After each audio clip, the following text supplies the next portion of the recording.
आज्ञा पिताश्री। प्रहलाद का अंत परम आवश्यक है पुत्रों। परंतु पिताश्री। परंतु क्या? परंतु पिताश्री, राजकुमार प्रहलाद को मारने के सारे उपाय असफल हो चुके हैं। वो इसलिए कि अब तक के सारे उपाय अज्ञानी और बुद्धिहीन असुरों ने किए थे। मेरा उपाय कदापि असफल नहीं होगा। जाओ, कृत्याजन्म की क्रिया का शुभारंभ करो। सुना नहीं तुमने मेरा आदेश? सुन लिया पिताश्री, परंतु कृत्या का जन्म केवल प्रहलाद के लिए नहीं, औरों के लिए भी घातक सिद्ध हो सकता है। पिताश्री, आप तो जानते ही हैं, यदि कृत्या प्रहलाद को न मार सकी तो उसे मार डालती है जो उसे बुलाता है। यह संभव है। इतनी विशाल काय और भयावह राक्षसी और एक छोटे से बालक को समाप्त ना कर सके, यह संभव ही नहीं। जाओ, विलंब ना करो। भोर होने से पहले ही प्रहलाद का अंत हो जाना चाहिए। मैं यहां साधना कर रहा हूं। प्रहलाद का अंत होते ही मुझे सूचित किया जाए। और स्मरण रहे, सूर्योदय से पहले यह कार्य हो जाना चाहिए। जो आज्ञा पिताश्री।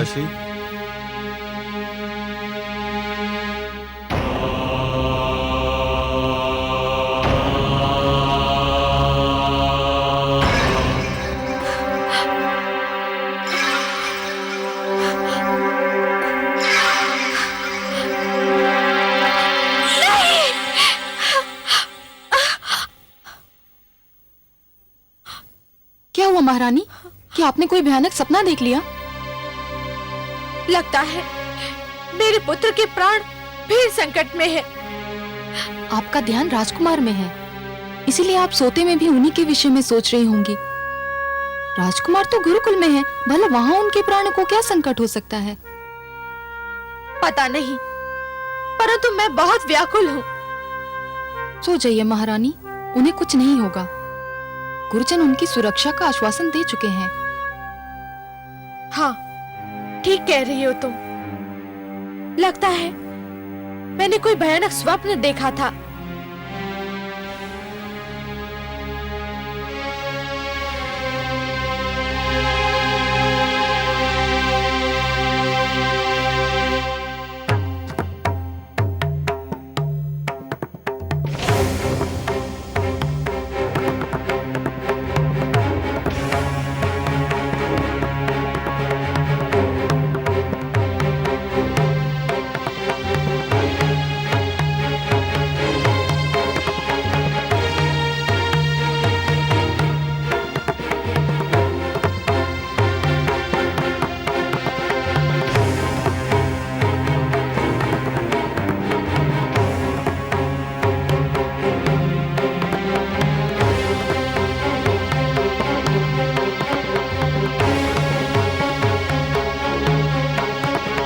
शिष्यों, तेल लेके आओ। आओ, जल्दी आओ। आओ, शीघ्र आओ।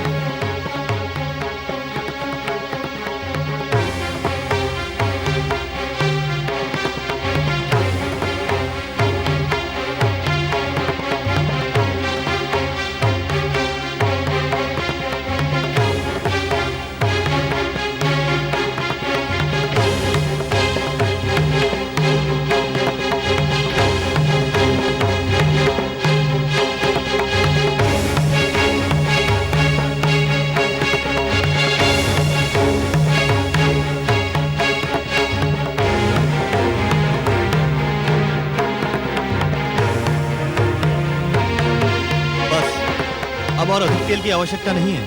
हाँ शिष्यों, तुम दूर उधर जाकर खड़े रहो। जाओ जाओ।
गुरुदेव, ये सब क्या हो रहा है? एक अतिथि की प्रतीक्षा है, हम उसी के लिए भोजन बना रहे हैं। एक अतिथि के लिए इतना सारा भोजन? हाँ, बहुत विशाल काय है वह अतिथि, बहुत बड़ा पेट है उसका। उसका भोजन इसी तेल में तला जाएगा।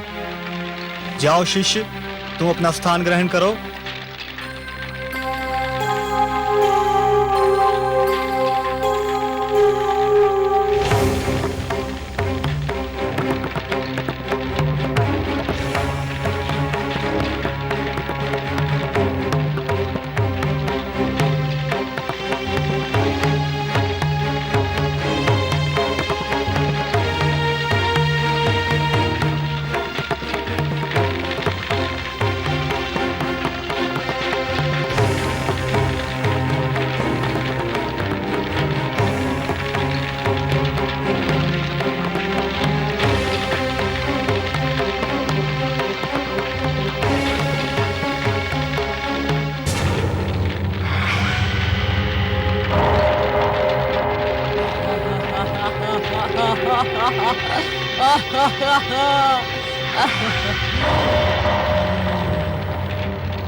कहाँ है मेरा भोजन?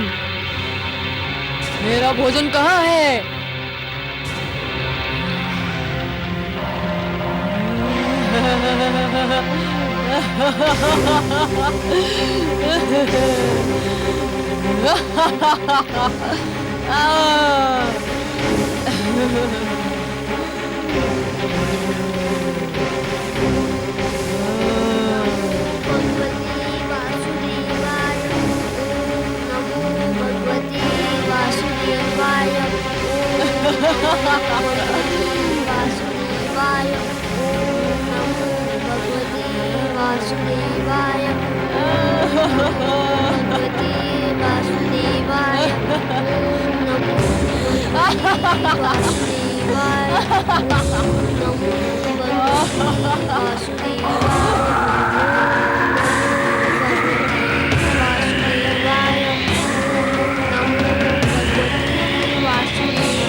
मुझे तुम्हारी बलि स्वीकार नहीं है। भागो भागो भ्रातामर्ग, जिस घड़ी का भय था वो घड़ी आ गई। कृत्या प्रहलाद को मारने में असफल हो गई, अब वो हमें नहीं छोड़ेगी। हमने उसे बुलाया था। मारे गए हम तो। हम पर दया करो कृत्या, कृत्या हम पर दया करो। हम पर दया करो कृत्या। नहीं कृत्या, हमें माफ कर दो हमें। कृत्या हम पर दया करो। नहीं नहीं नहीं, कृत्या पर दया करो, हम पर दया करो कृत्या। कृत्या कृत्या में छोड़ दो। छोड़ दो हमें, हम पर दया करो कृत्या। नहीं नहीं, हम पर दया करो कृत्या। कृत्या में छोड़ दो। नहीं, कृत्या कृत्या, हम पर दया करो।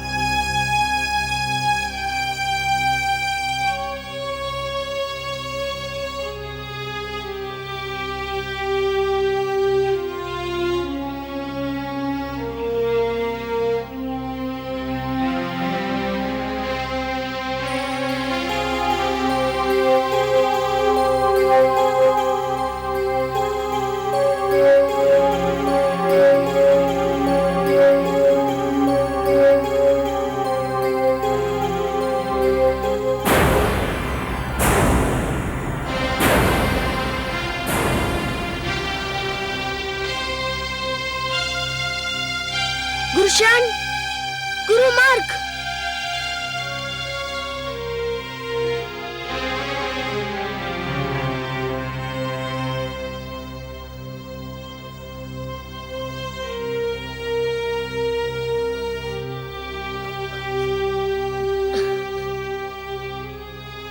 क्या हुआ? कृत्या ने अपना कार्य समाप्त कर दिया पुत्रों? हाँ गुरुदेव। तुम? हाँ गुरुदेव। चंड और अमर कहाँ है? उन्होंने जिस शक्ति को जन्म दिया था, उस शक्ति ने उनकी हत्या कर दी। क्या? हाँ, ये सत्य है गुरुदेव।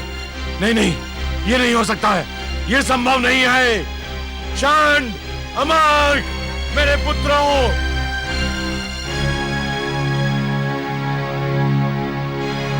चंड, अमर!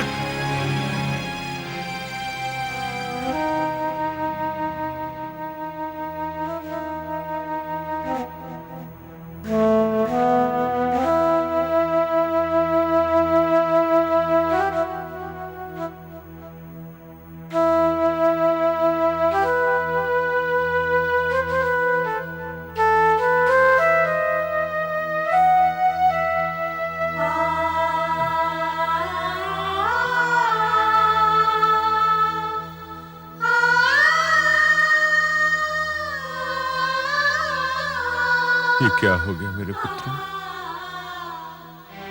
ये क्या हो गया? मुझे अकेला छोड़कर, इस दुख सागर में डुबोकर तुम कहां चले गए? हे मेरे होनहार पुत्रों, मैंने तुमसे क्या क्या आशाएं बांध रखी थी। तुम्हारे रूप में मैं शुक्र वंश का यश देखता था। तुम जीवित थे तो मुझे विश्वास था कि मेरा वंश जीवित रहेगा, फलेगा फूलेगा। मेरे कार्य को तुम आगे बढ़ाओगे। पर ये सब क्या हो गया? मुझे तनिक भी अनुमान नहीं था कि कृत्या के विषय में जो तुमने भय प्रकट किया था वो सत्य भी सिद्ध हो सकता है। मैं तुम दोनों को संजीवनी मंत्र से जीवित भी नहीं कर सकता। संजीवनी मंत्र तो केवल युद्ध में मारे गए, दुर्घटना में आहत और महारोग से ग्रसित को ही जीवित कर सकता है। तांत्रिक शक्तियों द्वारा मारे हुओं के लिए वे प्रभावहीन हैं। मैं विष्णु भक्तों का वंश मिटाना चाहता था, परंतु इस दुष्ट बालक ने मुझे कहीं का ना रखा। मेरी विद्या मेरे किसी काम ना आई।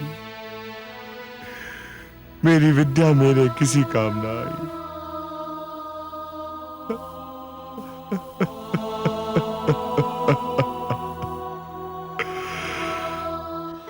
मैं कहती थी ना, जो दूसरों का बुरा चाहते हैं स्वयं उनका बुरा हो जाता है। मेरे पुत्र को मारने चले थे दैत्य गुरु। एक क्षण को भी ये ध्यान नहीं आया कि वो भी किसी माँ का पुत्र है। अब अपने पुत्र मारे गए तो कैसा विलाप कर रहे हैं दैत्य गुरु। सिंगिका की भांति दैत्य गुरु भी अपने दुख को केवल दुख समझते हैं। उनके लिए दूसरों का दुख केवल परिहास की सामग्री होता है। आप सत्य कह रही हैं महादेवी। इसलिए मैं बार बार यही कहता हूं कि कभी किसी को किसी का बुरा नहीं सोचना चाहिए, क्योंकि जो भी व्यक्ति किसी और का बुरा सोचता है अंत में उसका भी बुरा हो ही जाता है। दैत्य गुरु को अपने तंत्र मंत्र पे बड़ा विश्वास था।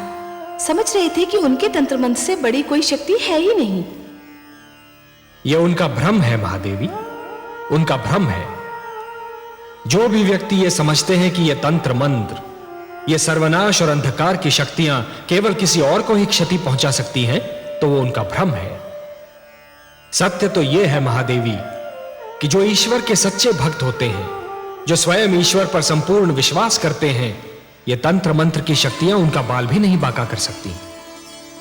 हे महादेवी, जिस प्रकार द्वेष और घृणा का मारा व्यक्ति पड़ोसी के घर को जलते हुए देख ये भूल जाता है कि उसी अग्नि की लपटें स्वयं उसका घर भी जला सकती हैं, उसी प्रकार जो व्यक्ति तंत्र मंत्र में विश्वास करता है वो ये भूल जाता है कि यही तंत्र मंत्र की शक्तियां स्वयं उसका भी सर्वनाश कर सकती हैं। सत्य है सर्वेश्वर, आप जो कह रहे हैं उसका एक एक अक्षर सत्य है। देखिए तो महादेवी, कोई भला सोच भी सकता है कि इतने महान दैत्य गुरु शुक्राचार्य अपने पुत्रों की मृत्यु पर इस प्रकार विलाप करते हुए दिखाई देंगे? गुरुदेव, क्या आप वास्तव में मेरे गुरुजन शन और अमर की मृत्यु का उत्तरदायी मुझे समझते हैं? तुम्हें नहीं समझूं तो किसे समझूं? परंतु गुरुदेव, क्या ये उचित है? उचित हो या अनुचित, पर सत्य यही है कि तुम्हारे ही कारण मेरे पुत्रों के प्राण गए, तुम्हारे ही कारण मेरी प्रतिष्ठा पर प्रश्न चिन्ह लग गया, तुम्हारे ही कारण समस्त असुर लोक का अस्तित्व संकट में पड़ गया। मेरे पुत्रों को जीवित रहना था, वे मर गए।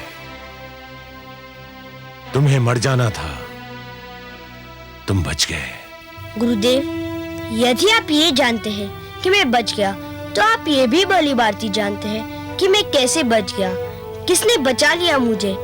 तो आप ही कहिए, जिसने मुझे बचाया वे ईश्वर है या वे जो मुझे बार बार मारने का प्रयत्न कर रहे हैं, वो असफल होते जा रहे हैं। वो मेरे पिताश्री हिरण्यकश्यपु हैं। चुप रहो। नहीं चुप रहूंगा गुरुदेव। आज आपको बताना ही होगा कि आप अपने मन से मेरे पिताश्री को ईश्वर मानते हैं। इससे क्या अंतर पड़ता है? अंतर पड़ता है गुरुदेव। किसी को मन से ईश्वर मानना एक बात है और किसी को भय या स्वार्थ के कारण ईश्वर मानना दूसरी बात। मैं जानता हूँ कि मेरे गुरुजन शन और अमर मेरे पिताश्री को भय के कारण ईश्वर मानते थे और आप उन्हें स्वार्थ के कारण ईश्वर कहते हैं। मैं गुरु हूँ और गुरु का धर्म है शिक्षा देना। गुरु अपने शिक्षकों को वही पाठ पढ़ाता है जो उसे पढ़ाने के लिए कहा जाता है। क्या गुरु का धर्म ये देखना नहीं कि उसे जो पाठ पढ़ाने के लिए कहा जा रहा है वह उचित भी है नहीं? इस समय तू बड़े बोल इसलिए बोल रहा है कि तेरी विजय हुई है और मेरी पराजय। तू प्रसन्न है और मैं दुखी। तुझे प्रसन्नता है कि मेरे दोनों पुत्रों और तेरे गुरुजन मृत्यु को प्राप्त हुए हैं। जो शिष्य अपने गुरु की मृत्यु का हर्ष मनाए उसके जीवन को धिक्कार है। केवल मैं जानता हूँ गुरुदेव कि मैं अपने गुरुजन शंडर आमक से कितना प्रेम करता था। केवल मैं जानता हूँ कि उनके मृतक शरीर को देखकर मेरे मन पर क्या बीत रही है। जिस समय वो दुष्ट राक्षसी मेरे गुरुजन का वध कर रही थी, मेरा वश चलता तो मैं उसके खड़क के आगे अपना सिर कर देता। बंद करो ये अभिनय। ये अभिनय नहीं गुरुदेव, ये मेरे दुखी मन की पुकार है।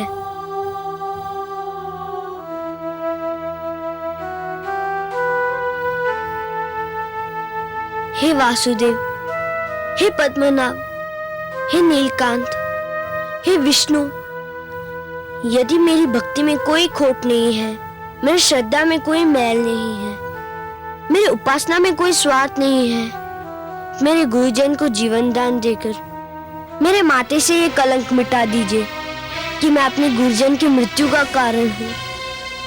उनके जीवन का अंत इसलिए हुआ कि आपको मेरा जीवन बचाना था। ये आपसे मेरी अंतिम प्रार्थना है। इसके उपरांत मैं आपसे कुछ नहीं मांगूंगा। हे सर्वेश्वर, मेरी लाज रखिए, मेरे गुरुजनों को जीवन दान दीजिए, मेरे गुरुजनों को जीवन दान दीजिए। सुना आपने कमल नयन?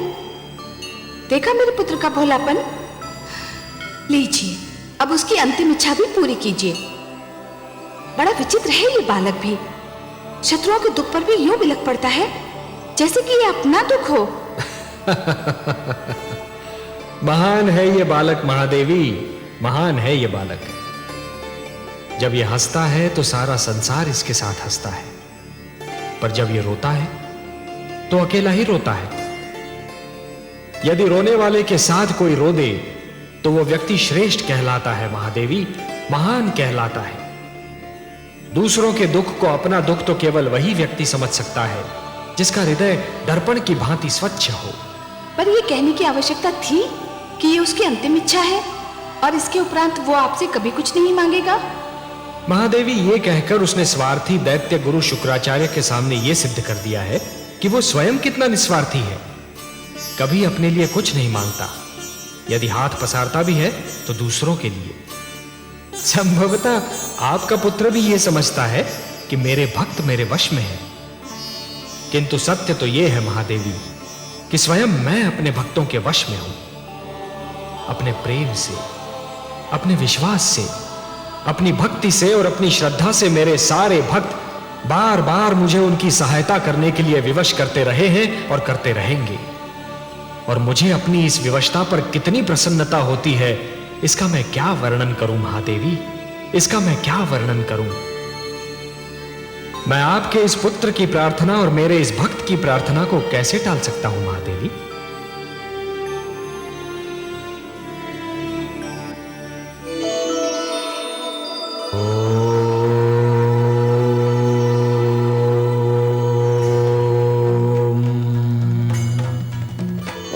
नमो भगवते वासुदेवाय।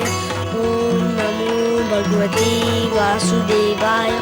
ओम नमो भगवते वासुदेवाय। ओम नमो भगवते वासु ओम नमो भगवते वासुदेवाय। ओम नमो भगवते वासुदेवाय। ओम नमो भगवते वासुदेवाय। ओम नमो भगवते वासुदेवाय। ओम नमो भगवते वासुदेवाय। ओम नमो भगवते वासुदेवाय। ओम नमो भगवते वासुदेवाय। ओम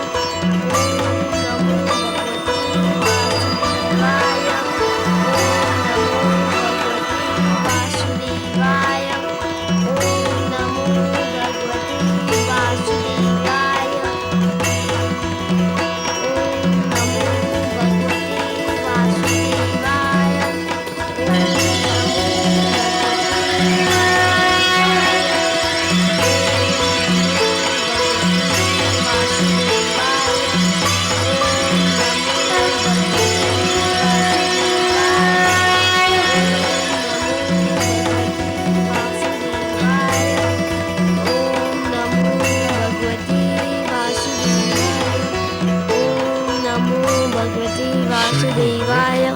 जीवित हो गए। ओम नमो भगवते वासुदेवाय। शरण। ओम नमो अमर्क। भगवते वासुदेवाय। ओम नमो भगवते शिष्य प्रहलाद। वासुदेवाय। राजकुमार, हे विष्णु, आपको कोटि कोटि धन्यवाद। षंड, अमर्क, सुना नहीं तुमने? मैंने तुम्हें बुलाया। इधर आओ, ये मेरा आदेश है। आपके आदेश का पालन हमारे उस जीवन का धर्म था जिसका कारण आप थे। ये तो हमारा नया जन्म है, हमारा दूसरा जीवन है। और यह जीवन हमारे प्रिय शिष्य प्रहलाद ने हमें प्रदान किया है पिताश्री। ये आप क्या कर रहे हैं गुरुजन? आपने मेरे चरण छू लिए तो मैं सदा के लिए पापी हो जाऊंगा। हम तुम्हारा मार्गदर्शन चाहते हैं शिष्य। तुम्हारे पीछे चलना चाहते हैं शिष्य प्रहलाद। मैं जिस पथ का पथिक हूँ उसमें न कोई किसी के आगे चलता है न कोई किसी के पीछे, उस पर सब साथ साथ चलते हैं। मैं भक्ति मार्ग का पथिक हूँ। आइए आप भी पथिकों के इस लहराते सागर में लहरों की भांति आप भी मिल जाइए। आपका स्वागत है गुरुजन। पिताश्री, हम ये घोषणा करते हैं कि शिष्य प्रहलाद का ईश्वर ही हमारा ईश्वर है। हाँ, हमारे भगवान विष्णु हैं, हिरण्यकश्यप नहीं। धन्य है गुरुजन, आपने सत्य की राह देख ली। अब आप जो भी शिक्षा देंगे वो सच्ची शिक्षा होगी।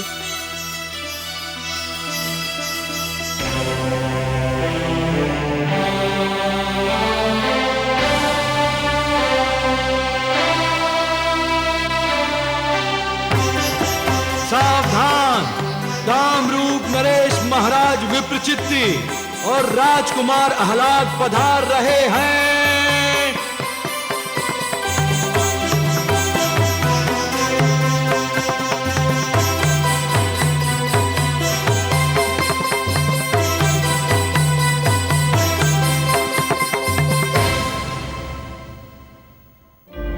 सर्वशक्तिमान भगवान असुरलोक सम्राट हिरण्यकशिपु असुरलोक साम्राज्य महारानी कयाधु के साथ राजसभागार की शोभा बढ़ा रहे हैं।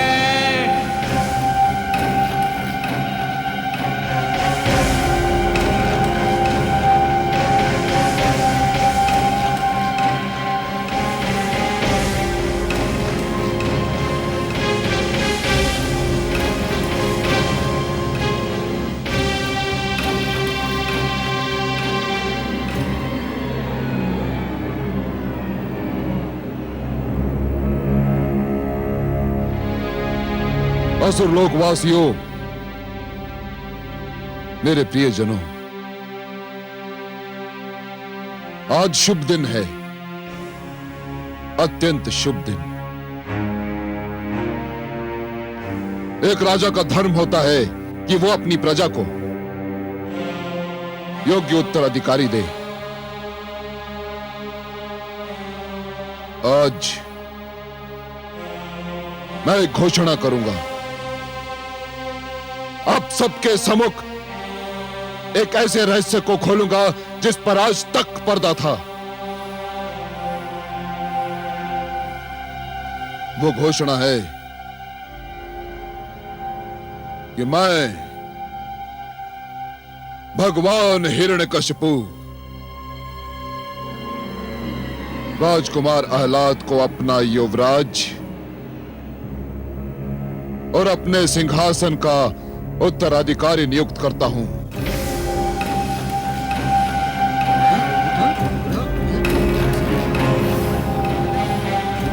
किंतु वे तो कामरूप नरेश के युवराज हैं। हाँ, इनकी माता होलिका थी और इनके पिता महाराज विप्रचित्ति हैं। नहीं, नहीं, यही वो रहस्य है जिससे मैं पर्दा हटाना चाहता था। सत्य तो यह है कि राजकुमार आह्लाद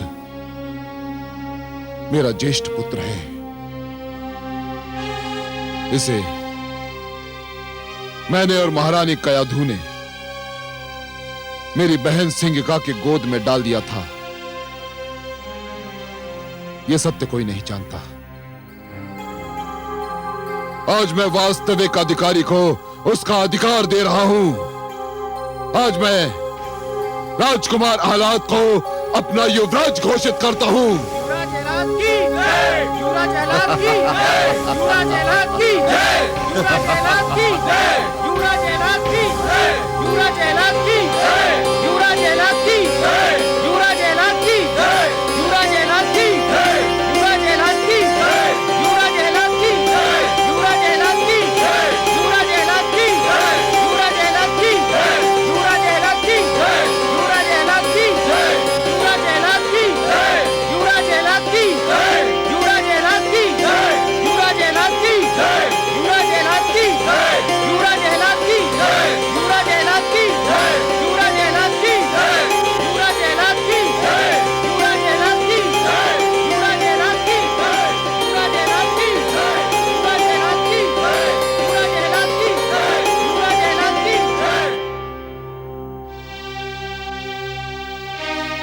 युवराज आह्लाद को सिंहासन पर आसीन करने के लिए मुझे गुरुवर शुक्राचार्य की प्रतीक्षा है। ये विधि वे ही संपन्न करेंगे। वे किसी भी क्षण आते होंगे, एक समाचार लेकर, एक सुंदर समाचार लेकर। मेरे बैरी, मेरे विरोधी, मेरे विद्रोही प्रहलाद की मृत्यु का समाचार लेकर। नहीं! तो क्या गुरुजन षंड और अमर्क उसे झूठ बोलकर मेरे पुत्र को साथ ले गए थे? महारानी, मेरे और प्रहलाद के मध्य जो संघर्ष चल रहा है उसमें झूठ कोई पाप नहीं। एक ऐसा शस्त्र है जिसका प्रयोग सर्वथा उचित और न्याय संगत है। हे असुर लोक के वासियों, यह जान लो, हम और तुम एक ऐसे युग में जी रहे हैं जिसमें सत्य की शिक्षा देने वाले, मार्गदर्शन का धर्म निभाने वाले गुरु भी झूठ बोलने लगे हैं। जिस समाज के गुरु झूठे हो, वह समाज कदापि सुरक्षित नहीं हो सकता। मैं षंड और अमर्क को इस झूठ के लिए कदापि क्षमा नहीं करूंगी, कदापि नहीं। आप सत्य कहती हैं महारानी।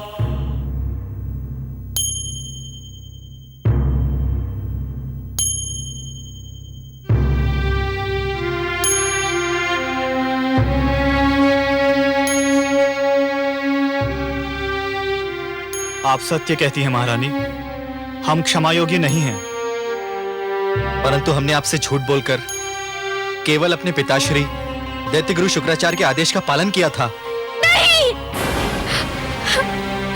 अर्थात अब मेरा पुत्र प्रहलाद इस संसार में नहीं है? नहीं माते, मैं इसी संसार में हूँ।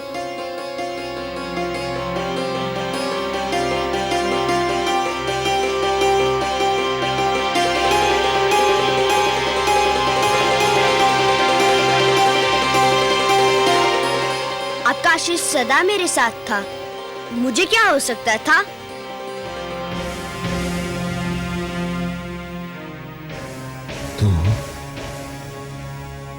तू अभी भी जीवित है? हाँ पिताश्री, भगवान विष्णु की कृपा से मैं बच गया। किंतु मैं आपसे ये पूछता हूँ कि आपके आज्ञा अनुसार मेरा वध हो जाता तो क्या आप मुझे पुनः जीवित कर सकते थे? बंद कर अपना प्रलाप। गुरुदेव कहाँ है? कहाँ है गुरुदेव? मैं यहाँ हूँ दैत्येंद्र। ये मैं क्या देख रहा हूँ गुरुदेव? षंड और अमर्क के निर्जीव स्वर, आपका पहली बार झुका हुआ सिर, और ये जीवित दुष्ट प्रहलाद, ये मैं क्या देख रहा हूँ गुरुदेव? कहीं मैं स्वप्न तो नहीं देख रहा? नहीं वत्स हिरण्यकशिपु, ये सत्य है, अत्यंत कटु सत्य। मैंने कृत्या क्रिया द्वारा प्रहलाद का अंत करना चाहा था,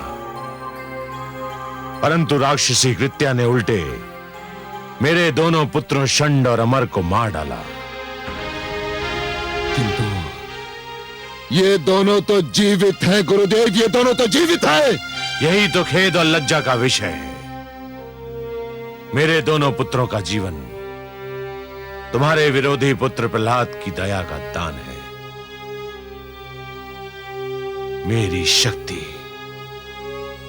तुम्हारे पुत्र की शक्ति के समक्ष हार गई। मैंने आज तक कभी हार नहीं मानी, किंतु आज मैं अपनी हार स्वीकार करता हूं।